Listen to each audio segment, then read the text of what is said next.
இவள் ஒரு விதவை. அதனால் என்ன? நானும் விதவைதான். என் அருகில் வா.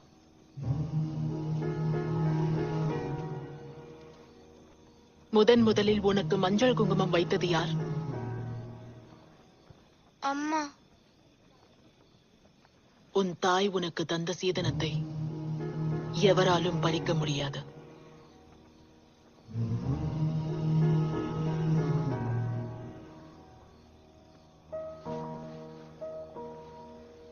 உதிரம் முழுதும் தீ மூண்டிடும் போது,